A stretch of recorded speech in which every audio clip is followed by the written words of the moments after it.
네, 안녕하세요 여러분들. 오늘 기분이 좋아 시간 돌아왔습니다. 저는 기분이 좋아 시간 여러분들과 함께하는 김나이이고요. 오늘 기분이 좋아 기업 분석에서는 우리은행 함께하도록 하겠습니다. 사실 은행권이 채용 비리 막 이런 것들이 좀 있었죠. 낙하산이니 뭐 이런 얘기들이 있어서 상반기에 은행권에서의 채용이 어떻게 될지 모른다 하는 불확실성이 좀 있었는데 우리은행에서 채용을 시작했어요. 그래서 우리은행 4월 16일까지 여러분들 채용 진행될 것 같고요. 상반기 한 200명 정도 뽑는다고 합니다. 그래서 이런 부분들 여러분들 참조하시면 좋을 것 같고, 어떤 분야에서 지금 채용을 진행하냐면 5개 분야, 6개 분야로 나눠지고 있어요. 그래서 일반직, 서울, 경기, 인천에서 이 일반 분야 합격자는 근무 희망지 등을 고려해서 향후 근무지를 결정한다는 거 보니까 리테일 지점, 기업 금융 지점이라고 생각하시면 될 것 같고요. 그래서 이 부분에서 지금 세 자릿수의 채용을 진행하게 되고, 뭐 지역 인재 채용을 하게 되고요.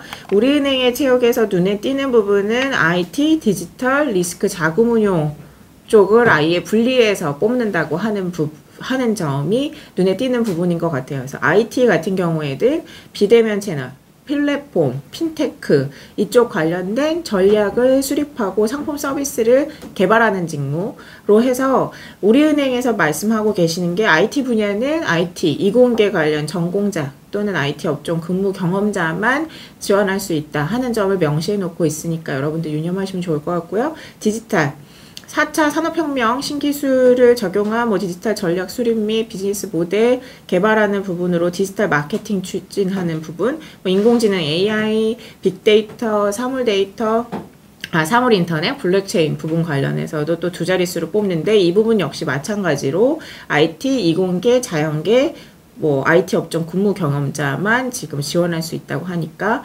아무래도 이 IT나 디지털은 문과 친구들이 지원하기에는 어렵다 하는 부분 아쉽지만 알아두시면 좋을 것 같고요. 요즘에 금융회사들이 우리은행에서 지금 진행하는 것처럼 다 IT 회사로의 변신을 하고 있어요. 외국계 중에 대표적인 골드만삭스는 우리는 더 이상 금융회사가 아니야, IT 회사야 라는 것들을 지금 이야기하고 있고, 국내 은행들도 굉장히 빠른 속도로 이렇게 변화를 꾀하려는 중입니다.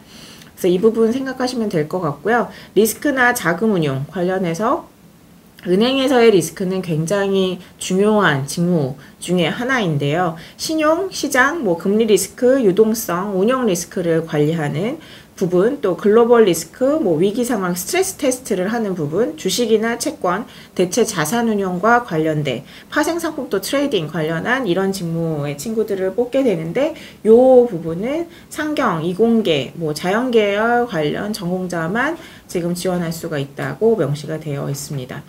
이 부분들을 아무래도 금융시장에 좀 관심이 많으셨던 친구들이 지원을 하게 되지 않을까 하는 생각이 들고요. 마지막은 보훈, 국가보훈처 추천 대상자 지원 가능하다는 부분을 생각하시면 될 것 같아요.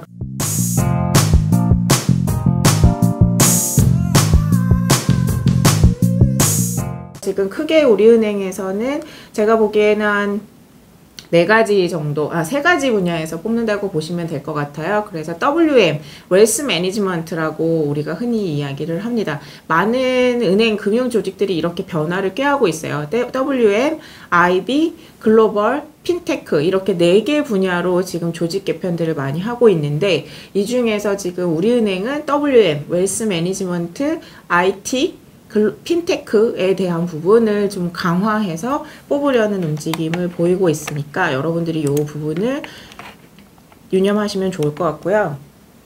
왜 이렇게 뽑는지를 제가 좀 말씀을 드릴게요. 사실 우리은행에 지원할 때는 우리은행에 대해서만 아시는 게 중요한 게 아니라 은행 산업이 어떻게 돌아가고 있는지, 지금 무엇이 이슈인지를 생각하시는 게 되게 필요한데, 여기에서 제가 4가지 키워드를 좀 말씀드리고 싶어요. 은행 산업에서의 4가지 키워드가 뭐가 있냐면, 일단 첫 번째, 여러분들이 아셔야 되는 거는 지금 저금리 저성장 기조가 장기화되고 있다 하는 부분입니다. 그러면서 은행들의 경쟁이 되게 치열해지고 있어요. 예전에는 우리가 투자자라고 생각하면 은행 금리가 높았을 때 응답하라 1988인가요? 그거 보면 예전에 은행 금리가 막 8%, 10%였던 시절이 있었거든요. 우리는 그때 태어나지 않았지만. 그랬으면 가만히 은행이 있어도 고객들이 알아서 은행에 와서 적응을 하고 집을 사기 위해서 또 대출을 받아가고 하는데 지금 그런 시대가 아니죠. 아쉽지만 또 저성장까지 같이 겹쳐서 저금리와 저성장 기조가 장기화되고 있습니다. 그러면 고객들 입장에서는 어떻게 하면 한 푼이라도 더 내 돈을 벌 수 있을까? 이 돈을 불려줄 수 있는 데가 어디가 있을까? 은행에만 가는 게 아니라 증권사에도 가고 제2금융, 제3금융에도 가고 핀테크와 관련된 요즘에 많은 상품들, P2P 상품들이 쏟아지고 있잖아요. 그리고 뭐 크라우드 펀딩도 할 수가 있고 이런 쪽으로 되게 많이 움직이고 있다는 거죠. 그래서 금융산업 내에서의 경쟁이 굉장히 치열해지고 있고 4차 산업혁명 확산 뭐 쉽게 얘기하면 지금 당장은 카카오뱅크나 K뱅크의 출현이라고 보시면 될 것 같아요. 기존에는 은행 입장에서 고객들이 늘 오프라인에서 고객들을 상대하면서 이 고객들한테 잘 설명을 하고 쉽게 설명을 하고 무난하게 이렇게 하는 것들이 중요했다라고 하면 지금은 더 이상 고객들이 은행에 가지 않죠. 여러분들 은행에 언제 가보셨는지 혹시 기억이 나세요? 기억이 안 나실 정도로 거의 가지 않아요. 저도 은행에 가본 적이 되게 까마득하거든요. 모든 걸 다 지금 모바일이나 인터넷으로 하고 있는 시대가 됐기 때문에 이런 시대에서 어떻게 은행이 살아남을 수 있을 것이냐 하는 요구들이 있고요. 세 번째, 인터넷 전문은행의 확산, 아까 4차 혁명하고 4차 산업혁명하고 맞물려서 생각하시면 될 것 같고 정부에서 지금 금융업을 진입하는 규제를 완화하는 것들에 대해서도 또 검토를 하고 있어요. 그러면 은행 입장에서는 점점 경쟁자들이 더 많아질 수 있겠죠. 이런 부분들이 굉장히 이슈다 하는 것들을 생각을 하시면 되고 제가 지금 말씀드린 요 네 가지 부분들에 대해서 좀 더 상세하게 말씀을 드릴게요. 일단 은행에서 우리은행에서 IT하고 지금 플랫폼에 대한 니즈가 굉장히 많잖아요. 지금 신규 채용하는데 아까 IT 쪽하고 그 플랫폼 관련돼서 디지털과 관련된 그런 인재들을 뽑는다는 것들을 우리가 얘기를 했었죠. 보면 네, IT 디지털 뭐 비대면 채널이나 핀테크나 뭐 인공지능이나 빅데이터, 블록체인 이쪽 인재들을 계속 뽑는다고 하는데 이 얘기가 왜 나오냐면 생각보다 너무나 크게 카카오뱅크나 K뱅크가 돌풍을 일으키고 있기 때문입니다. 그 얘기는 시대가 지금 변화하고 있고 투자자들의 니즈가 바뀌고 있다는 거죠. 카카오뱅크 작년에 나와서 굉장히 센세이션을 일으켰는데 어떤 이유로 얘네들이 이렇게 센세이션을 일으키고 있는지도 여러분들이 좀 아시면 좋을 것 같아요. WM을 지원하는 친구들도 아시면 좋고요. 나머지 친구들도 마찬가지로. 왜냐면 지금 은행들이 굉장히 빠르게 우리은행도 마찬가지로 이 오프라인에서 볼 수 있는 우리가 가서 볼 수 있는 지점들을 정리하고 있거든요. 그래서 어느 정도까지 지금 정리를 하고 있다라고 하냐면 은행권이 전체적으로 봤을 때 6,000명을 내보내고 있고요. 점포를 400곳씩 줄이고 있대요. 그러면서 디지털 전환에 굉장히 가속도를 붙이고 있거든요. 그래서 요즘에 쉽게 볼 수 있는 거는 은행의 점포를 철거하는 거, 없애고 있는 거. 2015년부터 한 해에 200곳씩 은행 점포들이 문을 닫고 있고 점포가 통폐합되거나 뭐 직원 수가 줄어드는 거는 당연한 지금 일들이 구조조정들이 계속해서 일어나고 있죠. 제가 지난주에 BNK 금융지주 부산은행 직원들 교육이 있었는데 거기에서 은행에서 오신 분들이 그 말씀을 하시더라고요. 지난달하고 올해 이번 달하고 또 다르고 고객의 수가 또 다르고 점차 그게 너무 빠르게 줄어들고 있는 게 너무 눈으로 확인이 될 정도여서 굉장히 그런 부분에서 위기감을 느끼고 있다 하는 말씀을 하시더라고요. 그러니까 왜 디지털이나 IT 이쪽으로 사람을 뽑으려고 하는지 지금 변화가 어떻게 되고 있는지를 아시라고 제가 말씀을 드린 거고요. 은행의 상황에서 일단 카카오뱅크가 왜 돌풍을 일으키고 있는지 우리은행 위비 그 선물 받아보신 분들은 그 꿀벌 캐릭터랑 되게 좋은데 왜 위비는 잘 안 됐고 카카오뱅크가 잘 되고 있는지를 분석해서 좀 여러분들이 알고 계시는 게 필요한 것 같아요.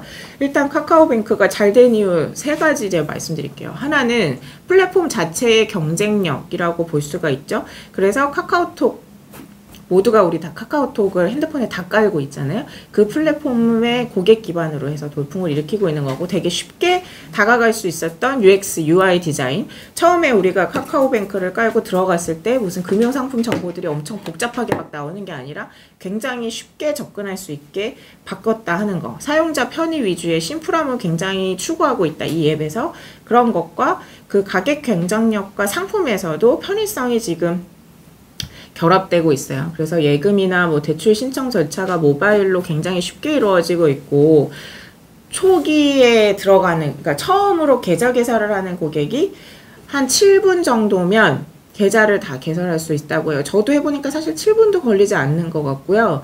이렇게 계좌를 트고 난 다음에 뭐 적금이나 다른 것들을 하나씩 이렇게 늘려가는데 사실 1분도 걸리지 않더라고요. 굉장히 시각적으로도 사용자들이 편하고 심플하게 그걸 할 수 있도록 기존 은행들의 앱에 비해서는 되게 가볍게 가져가고 있다 하는 느낌이 들었었어요.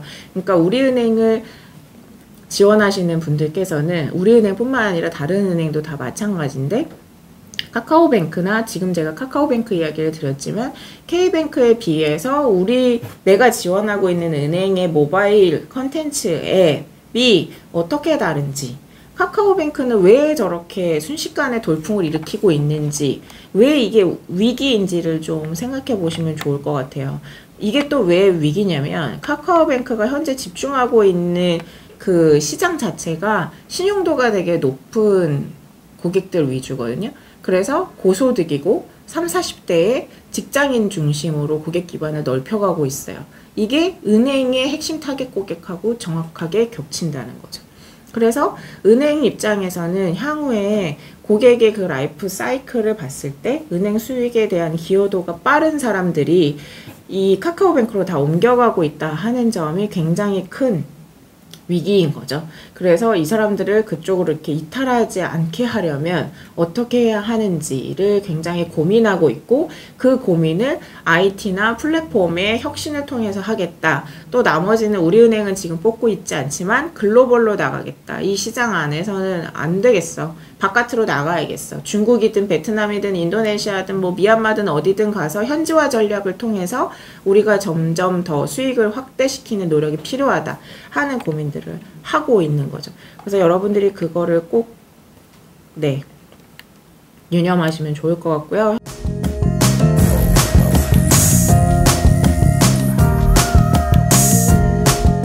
현재 은행의 상황은 작년 같은 경우에는 좋았어요. 수익 자체는. 은행의 그 수익은 금리에 굉장히 민감하게 반응을 하게 되는데요. 이거 자체가 얼마나 오랫동안 계속될지 사실 모르는 거기 때문에, 예대 마진으로 인해서 돈을 버는 거는 굉장히 제한적이기 때문에 지금 수익성을 계속 다각화하는 노력이 필요하다라는 거고, 어떤 측면에서 수익성을 다각화하는 게 필요한지 제가 아까 말씀드렸죠. 글로벌, IT, IB, 뭐 디지털 뭐 이런 거라고 하면 여러분들이 이 부분에서 어떻게 기여할 수 있는지를 자기소개나 뭐 면접에서 말씀하시는 게 굉장히 중요하다는 거죠. 그래서 앞으로 은행이 어떻게 변화하려고 노력을 하고 있는지도 제가 말씀드릴게요.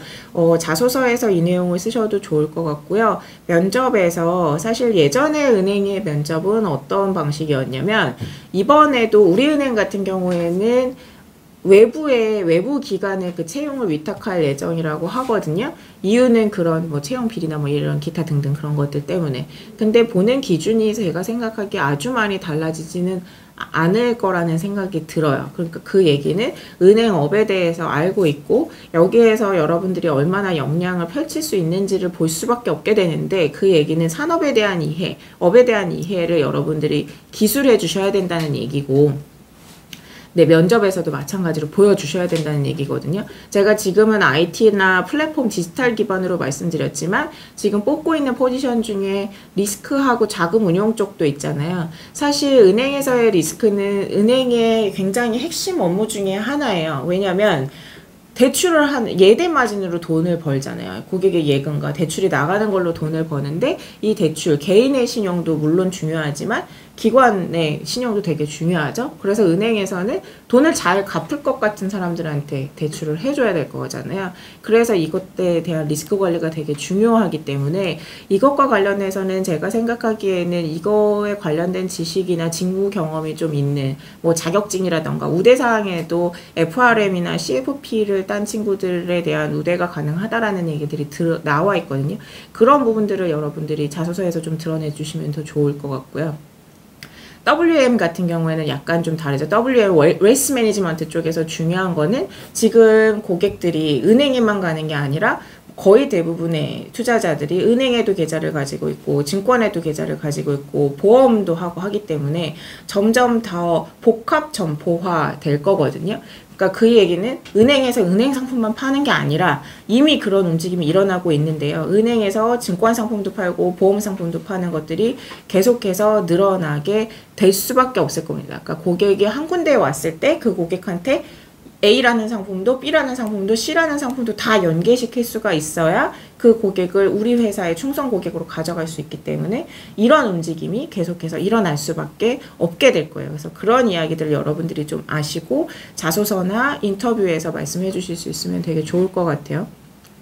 그래서 종합적으로 봤을 때 일단 첫 번째, 앞으로 은행은 비이자 이익이 개선돼야 되는 부분이 굉장히 강력한 니즈로 떠오를 것이고요. 무슨 얘기냐면 여태까지는 예대금리 차, 예대 마진으로 돈을 벌었다고 하면 앞으로는 이거 외에도 자산운용, 지금 자금운용 쪽에서 사람 뽑죠. 그런 자금운용이라던가 아니면 뭐 카드라던가 보험상품의 판매라던가 이런 부분들이 지금 굉장히 미진한데 그런 것들이 미진한 이유는 요 자산관리나 자금운용 쪽에서 아무래도 전문성이 좀 떨어진다 했던 부분이거든요. 솔직히 얘기해서. 그런 부분들을 좀 더 강화시켜 나갈 것이기 때문에 여기 이 직무로 지원하시는 분들은 내가 고객의 자산관리 혹은 우리 회사의 자금운용을 얼마나 더 전문성을 가지고 전문적으로 할 수 있는지, 어떤 역량들을 가져나가고 있는지, 그게 왜 우리 은행에 필요한지를 지원 동기에서부터 좀 써주시는 게 필요하고요. 네, 그리고 앞으로 뭐 이 수수료 이익으로 제가 계속 말씀드리는 이유는 수수료 이익만 가지고 별로 예대 마진만 가지고 별로 지금 할 수 있는 게 굉장히 한계에 부딪혔기 때문에 뭐 펀드라던가 아까 얘기했던 대체 상품이라던가 지금 자금운용 쪽에서 뽑고 있는 뭐 파생 상품이라던가 이런 것들을 리스크를 제대로 좀 점검하고 고객한테 리테일이든 기관한테든 판매하는 세일즈를 하는 것들이 좀 더 많아지지 않을까 하는 생각이 들어요. 예를 들어서 뭐 ELS, ELT 이런 거를 처음 들어보는 친구들이라면 WM을 지원한다면 꼭 아셔야 되는 금융상품 중에 하나니까 지금 이런 상품이 우리 은행이 일반적으로 팔고 있었던 주식형 펀드보다 훨씬 더 많이 팔리고 있거든요. 예를 들어서 주식형 펀드보다 지금 ELS나 ELD, ELF라고 하는 구조화 파생 상품의 판매액이 더 앞질렀어요. 그러면 일단 이게 뭔지부터 여러분들이 알고 가셔야 될 거잖아요. 이게 뭐고 왜 앞지르게 됐었는지를 찾아보는 게 필요하고요. 이거에 대한 궁금증들이 많으시면 제가 그거는 나중에 한번 시간을 따로 빼서 말씀을 드릴게요. 그래서 다양하게 되고 있는 이런 금융상품들에 대한 지식과 그걸 가지고 어떻게 자산관리의 전문가가 될 수 있는지, 자금 운용의 전문가가 될 수 있는지, 이 부분에서의 리스크는 무엇이 있을지를 요 직무를 지원하시는 분들은 좀 설명을 해주시는 게 필요하고, 핀테크죠. 인터넷과 모바일 환경에 대한 대응이 굉장히 지금 필요하다. 아까 제가 계속 말씀드렸죠. 그래서 뭐 신한금융 같은 경우에는 아마존하고 지금 협업해서 핀테크를 레벨업하는 것들을 하고 있고요. 뭐 다른 회사들도 마찬가지의 움직임을 들고 보이고 있어요. 예를 들어서 KB금융 같은 경우에는 부동산 관련된 핀테크를 굉장히 열심히 지금 하고 있는 중이고, 우리은행은 대표적으로 위비와 관련된 것들을 하고 있죠. 여기서 한계가 무엇이 있을지, 우리 은행이 이렇게 핀테크를 발전시켜 나갈 때 여기서 발견될 수 있는 리스크는 뭐고 어떤 한계들이 있을지를 여러분들이 생각하시는 것도 다 굉장히 필요합니다. 한계는 일단 뭐가 있냐면, 온라인에서 비대면으로 지금 투자 권유를 수행하게 되는 거잖아요. 그러면 고객들이 그 해당 금융상품에 대한 위험을 제대로 인지할 수 있느냐? 그러면 IT나 뭐 이런 플랫폼 쪽으로 가시는 분들은 그걸 당연히 인지할 수 있게 설계를 해야 되겠죠. 그런 부분들이 있고요. 그리고 이 규제 체제를 회피하는 수단으로 지금 지급결제나 지급대출 상품들이 나오게 되는데 이게 나쁘게 또 활용될 수도 있으니까 그렇게 악용되는 사례들은 어떻게 막을 수 있을지, 금융시장에 대한 안정성을 훼손할 수도 있는데 그런 것들을 어떻게 메이크오버 할 수 있는지, 예를 들면 뭐 비트코인 거래소 뭐 해킹 당한다거나, 우리나라 금융 시장도 뭐 인터넷 뱅킹이나 뭐 해킹 당했다, 뭐 개인 정보가 얼마나 누출됐다, 뭐 이런 뉴스들 많이 나오잖아요. 그런 것들을 얼마나 안정적으로 잘 가져갈 수 있는지에 대한 고민들을 요 IT, 핀테크, 디지털 플랫폼 지원하시는 분들은 반드시 해보셔야 될 것 같아요. 그래서 어떻게 이것들을 우리가 대응할 수 있고 여기서의 리스크 관리는 어떻게 할 수 있으며 여러분들은 이거에 대해서 어떻게 생각할 수 있는지, 그리고 제가 앞으로 아까 말씀드린 것처럼 은행에서 또 중요하게 생각하는 이 디지털로 계속 가는 이유는 판매 관리비를 계속해서 감소시키는 비용을 줄이는 부분하고도 연관이 되어 있어요. 사실 오프라인에 지점들이 이렇게 있고 거기에 은행원들이 있으면 얼마나 비용이 많이 나가겠어요. 그 와중에 또 은행 비즈니스, 금융 비즈니스는 그 비용, 인건비에 대한 비용이 거의 한 60%를 지금 차지하고 있거든요. 그것들을 줄이는 것도 사실 회사 입장에서는 굉장히 큰 이슈이고, 그래서 1년에 뭐 200곳씩 점포를 닫으면서 디지털화도 하고 있는 부분이거든요.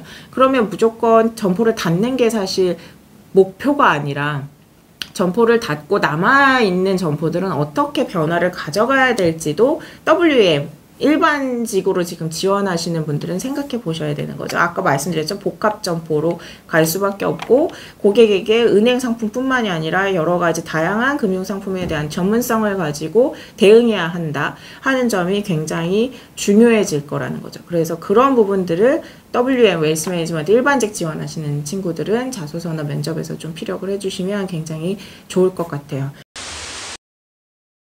그래서 오늘 지금 시간은 우리은행에 대한 분석, 우리은행에 대한 분석이라 보기보다는 제가 지금 아주 짧은 시간이었지만 좀 밀도 있게 설명드렸죠. 금융업이라는 거, 지금 은행업이 어떻게 바뀌고 있는지, 왜 디지털, 왜 IT 쪽으로 가고 있는지, 왜 자금운용이나 리스크가 은행에서 중요한지, WM은 어떤 식으로 움직이려고 하고 있는지를 말씀을 드렸어요. 그래서 그 부분들을 유념하시고 여러분들이 자기소개서나 면접에서 좀 활용하실 수 있으면 굉장히 좋을 것 같습니다. 이것과 관련돼서는 여러분들 오늘 제가 짧게 이렇게 설명드리기도 했지만 기업 분석 보고서라던가, 계속 말씀드리죠. 제가 그 전자 공시 시스템에서 사업 설명서도 꼭 한번 읽어보시고요. 우리은행뿐만 아니라 신한은행이나 KB금융 혹은 글로벌 다른 은행들이 어떻게 하고 있는지, 어떻게 하면서 IT 회사로 변신하고 있는지에 대한 기사들도 꼭 찾아보시기를 추천드려요.